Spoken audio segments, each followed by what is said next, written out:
le fond, qu'est-ce que c'est le pouvoir? Pourquoi que ça arrive? C'est fatal qu'il arrive ça. La gauche au pouvoir, c'est cette question que je voudrais vous demander. Est possible, la gauche au pouvoir, d'être fidèle à l'idéologie, à l'éthique, à la vision du monde, des valeurs de son histoire? Merci. Ça, c'est la question la plus importante. Ça n'a pas l'air comme ça, mais c'est la question la plus importante. D'abord, ça nécessite qu'on comprenne bien une chose. Par rapport à l'ancienne vision, les êtres humains sont d'abord des êtres de culture. C'est très important de comprendre ça. Dans une certaine gauche, il y avait une vision, la mienne de gauche, mécaniste des choses. C'est-à-dire qu'on pensait qu'une situation sociale créait ipse la conscience sociale correspondante. Et on imaginait que l'hégémonie culturelle des dominants venait comme une espèce de conditionnement. En gros, les gens étaient comme les chiens de Pavlov, quoi. On leur donne un sucre, ils sont contents. Mais nous ne sommes pas des chiens de Pavlov. Et nous savons depuis Bourdieu, nous savons depuis Accardo. Je vous recommande de lire Accardo, parce que Bourdieu, tout le monde va vous le recommander, et puis vous n'allez pas lire Accardo. Le petit bourgeois gentilhomme et tout ça. C'est des bouquins fondamentaux pour parler du problème que tu viens de soulever, qui est la conversion de certaines catégories sociales au modèle dominant. Nous ne sommes pas conditionnés. Nous adhérons avec enthousiasme aux normes dominantes. Parce que pour la première fois de l'histoire de l'humanité, nous sommes dans un monde sans bord. Il n'y a qu'un seul modèle, et du grand rouage macroéconomique au rouage intime, toute la machine fonctionne, parce qu'au milieu, vous avez quelque chose de particulier, qui est l'industrie de la publicité, qui structure vos rêves et vos désirs, et vous place en permanence en état de frustration. La publicité est faite pour que vous vous trouviez toujours trop gros, trop vieux, trop ceci, trop cela, et pas assez ceci, pas assez cela. Et elle va produire ces frustrations et en même temps la réponse à ces frustrations. C'est-à-dire qu'elle va faire du consumérisme le modèle d'autoréalisation. Ce mécanisme, évidemment, bute sur la limite sociale, pourrait-on croire, qui ferait que les pauvres n'y ont pas accès. Mais les rêves des pauvres sont les rêves des riches, ou de ceux qui le croient. Et les gens y adhèrent avec enthousiasme. Pourquoi ça nous importe? On ne peut pas faire la révolution citoyenne jusqu'au bout si on ne remet pas en cause le modèle dominant. On ne pourra pas continuer à extraire et à produire sans fin parce que la limite est atteinte. Pour changer les contrats, tout le monde est d'accord, hein, pour dire oui, je signe. Ok, d'accord, tu n'auras plus qu'une télé à la maison. Ah bon. Et puis le smartphone, on ne le change pas tous les 6 mois. Et puis ceci, et puis cela. Et puis l'auto-obsolescence programmée, c'est terminé. On demandera des garanties. Je n'ai pas pu traiter ce soir devant vous du problème du temps et des temps sociaux. On va demander des garanties. Tous les objets devront être garantis 5 ans, 10 ans. Peut-être que vous ne le savez pas, mais il y a 30 ans de ça, on achetait un frigo, il durait 30 ans. Vous achetez un frigo aujourd'hui, au bout de 6 ans, au revoir. Pareil pour la machine à laver, et ainsi de suite. Donc l'obsolescence programmée, ce qui veut dire que vous devez accepter de vivre avec les mêmes objets, alors que ce que vous trouvez fascinant, c'est d'en changer tout le temps. C'est drôle, non? Bon, voilà, comme les fringues. Et évidemment, moins cher, hein.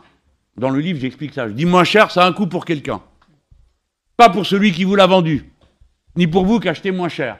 C'est que moins cher, ça veut dire de l'exploitation, ça veut dire de l'accident du travail, ça veut dire des pollutions. C'est ça moins cher. Il faut que ça coûte plus cher.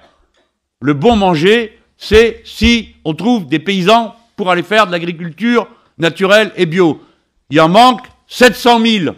Comment je vais faire pour vous envoyer à la campagne sans faire Pol Pot? Il faut que je vous convainque. Donc il va falloir que je change. Il va falloir changer la condition paysanne parce que les filles, elles ne veulent pas y aller. Quand elles y sont, elles repartent. Et les types, quand ils y sont, ils se pendent. Ils s'en pendent un par jour de paysans dans notre pays. C'est ça la condition paysanne. Bon. Tous les modèles de consommation doivent être remis en cause. La révolution citoyenne est une révolution culturelle. Peut-on s'en passer? Voyons ce qu'ont fait les autres. C'est là qu'il faut étudier ce qu'ont fait nos amis en Amérique latine et pas les regarder de haut comme un ramassis d'indigènes folkloriques qui font des trucs et croire à la propagande de la CIA et de Libération et du Monde, qui sont les deux organes centraux de cette agence de sécurité, mais en regardant ce qu'ils ont réellement fait, ce qu'ils pratiquent vraiment. Pourquoi sommes-nous dans une difficulté pareille? Parce que nous sommes en difficulté, notre ami vient de le dire. Parce que nous avons sorti de l'extrême pauvreté des gens qui sont devenus pauvres, et de la pauvreté des gens qui se sont aussitôt définis comme classe moyenne. La classe moyenne n'existe pas. C'est une classe idéologique qui s'auto-définit. Ah ben je ne suis pas aussi riche que celui-là qui est une honte. Ah ben je ne suis pas aussi pauvre que celui-là qui pourrait quand même faire un effort. C'est ça la classe moyenne. Et elle se vérifie en tant que classe moyenne par des consommations somptuaires, auto-identifiantes. J'ai telle tenue, j'ai telle bagnole. Et avec la taille de la bagnole, le classement social. Et des fois, l'illusion du classement social. Tu vas te ruiner pour avoir la plus grosse télé du quartier. Ou tu vas voir tomber la télé du camion. Il faut savoir où est le camion, d'où tombent les télés. Gratuites, etc.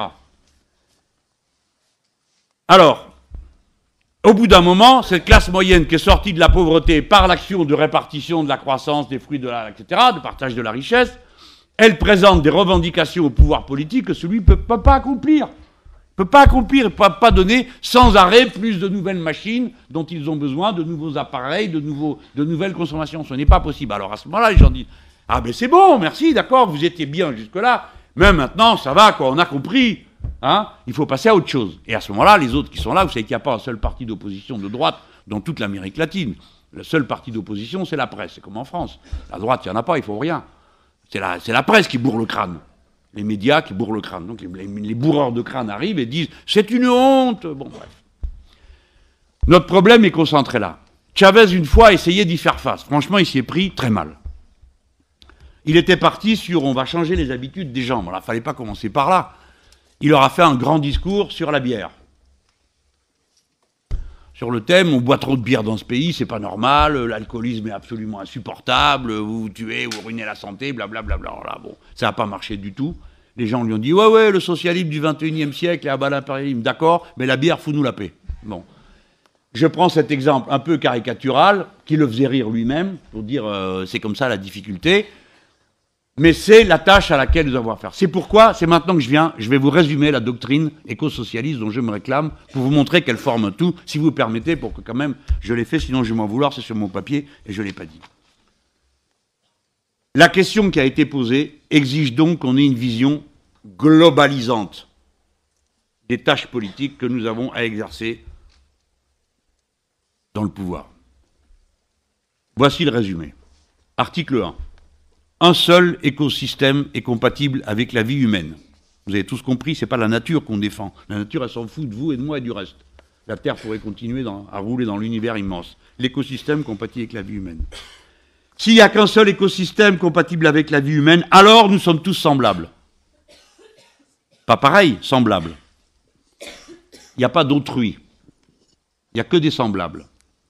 Et nous sommes tous semblables, ça veut dire que l'intuition qui était la nôtre, l'intuition républicaine de l'égalité est fondée et démontrée objectivement. Alors que jusqu'à présent, on nous disait que c'était une thèse idéologique. On disait, votre histoire, ça n'existe pas. Il y a des petits, des gros, des grands, des malins, des bêtes, des riches, des pauvres, des hommes, des femmes, déjà, avec ça comme différence. Hein. Donc, ça n'existe pas, votre égalité. Et si vous faites l'égalité, ça sera toujours contre la nature. Parce que la nature, elle n'est pas égalitaire. Donc, c'est un ordre violent que le vôtre. La démonstration est faite par le pire. S'il n'y a qu'un seul écosystème compatible avec la vie humaine, et s'il y a des biens communs qui appartiennent à toute l'humanité, nous sommes tous semblables. Les racistes ont fondamentalement un ramassis d'imbéciles. Troisième chose qui va avec. Si nous sommes tous semblables, s'il y a des biens communs, il y a donc un intérêt général humain. Notez le mot. L'intérêt général humain, ce n'est pas un intérêt de classe. Ça correspond à un intérêt de classe pour le plus grand nombre. Mais ce n'est pas qu'un intérêt de classe. C'est un intérêt qui est lié à l'humanité en tant qu'humanité. Et s'il y a un intérêt général humain, quand j'étais jeune homme, dès qu'on disait intérêt général, il y a toujours un qui disait « ouais, intérêt du capital ». Parce qu'on voulait dire par là que c'était idéologique comme construction, l'intérêt général. Ce n'est pas idéologique, l'intérêt général, devant la centrale de Blaye. S'il y a un intérêt général, comment allons-nous le trouver? par nous-mêmes. Attention, nouveau changement. Nous allons le trouver par nous-mêmes en discutant contradictoirement. C'est-à-dire que nous avons besoin de la contradiction comme du moyen pour discerner l'intérêt général humain. Donc on n'est plus dans les choses qui se racontaient au XXe siècle sur le thème la démocratie, c'est un truc pour les bourgeois, c'est une étape, une concession qu'on fait, bon, parce que il faut bien le faire. Non, c'est la condition de la révolution citoyenne et de son accomplissement éco-socialiste, c'est qu'il y ait tout le temps la contradiction. Si tout le monde est d'accord, ça ne va pas. C'est qu'il y a quelque chose qui tourne pas rond. C'est qu'il y a un loup quelque part. Donc c'est le dissensus qui fait la démocratie, la contradiction, le désaccord, la polémique qui fait la démocratie. Et les moyens de la démocratie pour régler ça pacifiquement, la diplomatie, le vote de la loi et le vote démocratique. Qu'est-ce qu'un vote démocratique? C'est un vote 51-49. On est incapable de dire pourquoi c'est 51-49. 49 peut avoir raison, 51 a tort. On accepte une règle du jeu. On accepte la règle du jeu parce qu'on décide tous ensemble. Et donc ce qu'on décide s'applique à tous. Et voilà comment vous trouvez dans une même chaîne les intuitions qui sont à l'origine du communisme, les biens communs, du socialisme, on s'en sort que tous ensemble, de la République, il y a un intérêt général et on en débat en disant non pas ce qui est bon pour chacun d'entre nous, ça c'est la démocratie nord-américaine, mais ce qui est bon pour tous, ça c'est la République française, en principe. Hein. Voilà. Ça c'est le résumé de la doctrine qui permet de comprendre qu'est-ce que l'éco-socialisme. On aurait pu l'appeler autrement, hein, éco-républicanisme, etc. Mais si on avait évacué la question du mot socialisme, on l'aurait coupé de l'histoire politique qui nous amène à ça. Et on aurait créé une illusion. L'illusion qu'on pourrait faire du capitalisme vert, qu'on pourrait changer écologiquement la société à la marge, alors qu'il s'agit de faire une révolution et qu'il ne s'agit pas de raconter des histoires sur le fait qu'on pourrait s'en dispenser. Voilà le résumé de la doctrine qui amène le fait que le premier changement, c'est là que ça se passe. Et pas seulement au moment de prendre la décision de changer de bulletin de vote, mais une fois qu'on a le pouvoir pour faire, comme l'a dit Odette il y a un instant, être capable de remettre en cause toutes les pratiques qui nous identifient et qui en réalité nous lient au système, font de nous des agents actifs, enthousiastes du système. Parce que le système, c'est pas qu'un système de domination, c'est un système de gestion totalitaire des êtres humains. Totalitaire. C'est quoi la différence entre autoritaire et totalitaire? Autoritaire, c'est un système qui se maintient par la force, durement. Totalitaire, il rentre dans votre tête, il change votre comportement. Eh bien, le système est totalitaire. Et le totalitarisme, il passe entre autres par votre smartphone, qui indique continuellement où vous êtes, qu'est-ce que vous allez manger, qu'est-ce que vous allez commander, à qui vous parlez, à qui vous téléphonez, grâce à quoi? Au réseau. Vous êtes les êtres humains en réseau.